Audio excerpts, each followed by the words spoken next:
Fala pessoal, tudo bem? Vamos dar sequência aqui com a parte 4 do nossa aula sobre contrato de compra e venda, tá? Vamos terminar o estudo dos elementos constitutivos da compra e venda. Então vamos lá? Aqui, pronto, nosso compartilhamento. Vamos encerrar nesse vídeo o estudo dos elementos constitutivos da compra e venda. Nós estávamos falando sobre preço. E no vídeo anterior, nós falamos bastante coisa, né, sobre preço. O vídeo até ficou bem longo, mas ficou faltando a gente falar sobre a última modalidade de preço, que é o chamado preço unilateral. Tá? Então vamos só terminar esse ponto.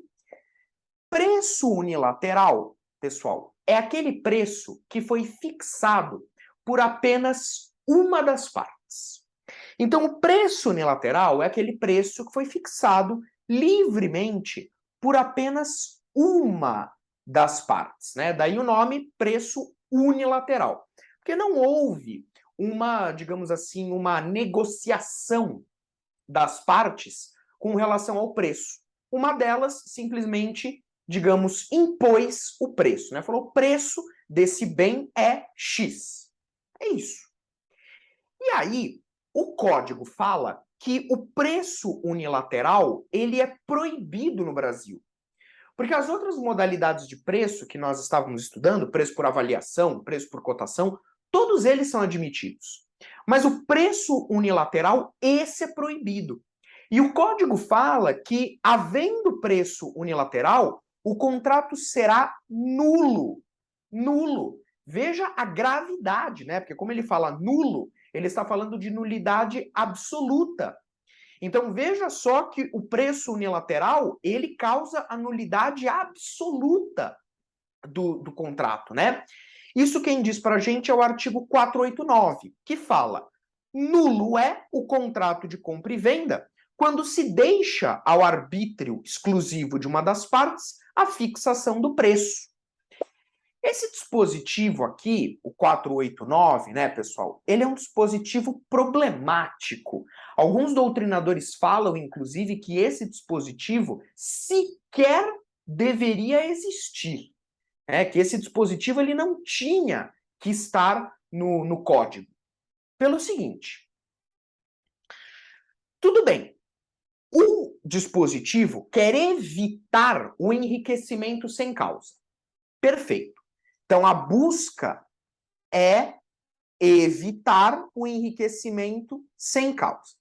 Porque se eu permito o preço unilateral, se eu permito que uma das partes fixe sozinha o preço, você vai ter aquele problema, né? Cada um vai olhar para o seu lado. Então, o vendedor pode colocar preços exorbitantes, porque ele quer ganhar dinheiro, ele quer ter lucro. Então, o vendedor vai colocar um preço exorbitante. Em contrapartida, se você deixa a fixação a cargo do comprador, ele vai jogar o preço lá embaixo, né? Pode colocar preços irrisórios. E a lei não quer isso. Tá? Então, a ideia é que o preço seja negociado, seja acordado de comum acordo pelas partes. Tá? Maravilha, beleza, legal o intuito da lei. Mas eu te faço a pergunta: e os contratos de adesão? Como é que fica esse dispositivo frente aos contratos de adesão? Que, diga-se de passagem, são uma realidade no nosso dia a dia. Né? Nós temos aí uma enxurrada de contratos de adesão. Estou falando de contratos cíveis, né? Contratos cíveis, só que de adesão. Como é que você harmoniza esse dispositivo? Porque num contrato de adesão, o preço é determinado de forma unilateral por uma das partes. O contrato de adesão já está pronto, né? Não tem negociação. Então, num contrato de adesão, vem uma das partes e fala: ó, o preço é esse. Você quer ou não quer? É o famoso pegar ou largar. Quer, quer. Não quer, tem quem queira. Então, é pegar ou largar. Então, nos contratos de adesão, o preço, via de regra, é unilateral. Bom, então isso significa que os contratos de adesão pelo menos os cíveis, né? Eles são todos nulos aqui no Brasil, em virtude dessa norma que nós estamos estudando. Como é que eu faço para compatibilizar esse dispositivo com os contratos de adesão? Se é que é possível, né? Eu posso salvar esse dispositivo? Veja só, o professor Flávio Tartucci tem um posicionamento interessante sobre o tema. Porque o Flávio Tartucci, ele tenta salvar esse dispositivo dizendo o seguinte, ó, a melhor forma de você interpretar esse dispositivo é entender que ele quer apenas coibir o preço cartelizado. Então, na verdade, o que esse dispositivo está evitando, está tentando coibir, é o que nós chamamos de preço cartelizado. Aquele preço que é manipulado por cartéis. Preço manipulado por grupos de empresas que se reúnem com o objetivo de dominar o mercado. O que é muito ruim. Porque você acaba tendo um abuso de poder econômico nessa situação. Então, várias empresas se unem para combinar os preços, para manipular o preço, né? Dominando o mercado, e aí a pessoa, né, o sujeito lá, acaba tendo que se obrigar àquele preço, porque não tem outro. Não tem para onde correr. Né? Tem cartéis, as empresas dominam o mercado e elas fazem o preço que elas querem. Então, esse artigo, na verdade, estaria buscando evitar o preço cartelizado. Essa é a interpretação proposta pelo professor Flávio Tartucci, na tentativa, repito, de salvar esse dispositivo para compatibilizá-lo com essa realidade dos contratos de adesão que nós temos nos dias de hoje. Tá bom? Muito bem, pessoal. Dito isso, fechamos a temática relativa ao preço e passamos agora para o próximo elemento constitutivo, que é o consenso. Né? O consenso, ele nada mais é do que o acordo feito entre comprador e vendedor. Muito simples. Então, o consenso é o acordo, né? O acordo que é firmado entre o comprador e o vendedor. Então, o artigo 482 fala: a compra e venda, quando pura, considerar-se-á obrigatória e perfeita, desde que as partes acordarem no objeto e no preço.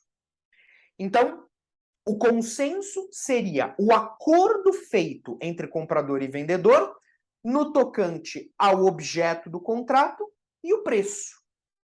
Percebeu? Agora, repare que, trazendo novamente uma passagem do professor Marco Aurélio, ele fala que o consenso entre as partes em torno da coisa a ser entregue e do preço a ser pago cria para o vendedor a obrigação de viabilizar que o comprador se torne efetivamente proprietário da coisa a ele vendida. Então, aqui, nós temos a chamada compra e venda pura. Ok? Compra e venda pura.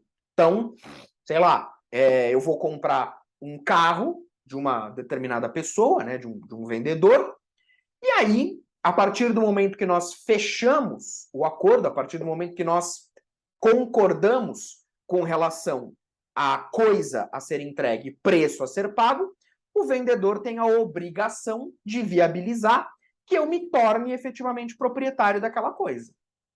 Tudo bem? Compra e venda pura. Então, quero comprar esse carro. Quanto custa? Custa 40 mil. Beleza, concordo. Quero esse carro, fechamos em relação à coisa, fechamos em relação ao preço, concordo? Perfeito. Compra e venda pura. Agora, nós também podemos ter uma compra e venda com condição, que aí não seria exatamente uma compra e venda pura, seria uma compra e venda sob condição. A condição, como nós sabemos, é um elemento acidental do negócio jurídico, o que significa que a condição ela pode ou não existir dentro de um negócio jurídico, né? Se nós temos uma compra e venda pura, não tem condição. Agora, não tem problema nenhum de eu celebrar um contrato de compra e venda e acrescentar nele uma condição, que pode ser suspensiva ou resolutiva. Não tem problema, tá? E aí nós vamos ter a venda sob condição, que não é uma compra e venda pura, mas é uma compra e venda sob condição, algo admitido aí no nosso sistema, tá bom? Então, esse seria aí o elemento do consenso, claro, o acordo que é feito entre o comprador e o vendedor a respeito do objeto e do preço. Beleza? E por fim, terminando o estudo dos elementos constitutivos da compra e venda, nós temos a forma. A forma, né? Aí aqui, pessoal, vocês vão me permitir ser bem sintético, porque nós já estudamos aqui no curso a forma do contrato de compra e venda. Então, eu não vou repetir as mesmas explicações, tá? Quando nós analisamos as classificações do contrato de compra e venda, salvo engano, o primeiro vídeo sobre compra e venda, né? Nós já analisamos a forma, que, apenas para você lembrar, a depender do objeto da compra e venda, nós podemos ter um contrato formal, isto é, escrito, informal, ou seja, não escrito, verbal, solene, exigência de escritura pública, ou não solene, não exigência de escritura pública. Então aí você tem que ver se o objeto é bem móvel, imóvel, no caso de imóvel, tem que ver se supera 30 salários mínimos ou não, enfim. Tudo isso já foi devidamente analisado, mas cabe mencionar que a forma do contrato também é um elemento constitutivo. Tá bom? Pessoal, o próximo tópico vai ficar para o nosso próximo vídeo. Vamos falar sobre riscos e despesas do contrato de compra e venda. É um tópico bem interessante, bem importante, né? Porque vira e mexe, surge muita dúvida do pessoal, né? Ah, eu comprei um imóvel. Comprei um imóvel. Quem tem que pagar o registro? Quem tem que pagar a escritura? Quem tem que pagar o imposto, lá, o ITBI? Então, tudo isso nós vamos analisar dentro desse tópico, riscos e despesas do contrato de compra e venda. Tá bom? Eu vou parando o nosso compartilhamento por aqui, mas, desde já, agradeço a sua atenção, agradeço o seu carinho, a sua paciência e continue acompanhando aí o nosso curso de Direito Civil, parte de contratos aqui no YouTube, tá bom? Até lá, pessoal!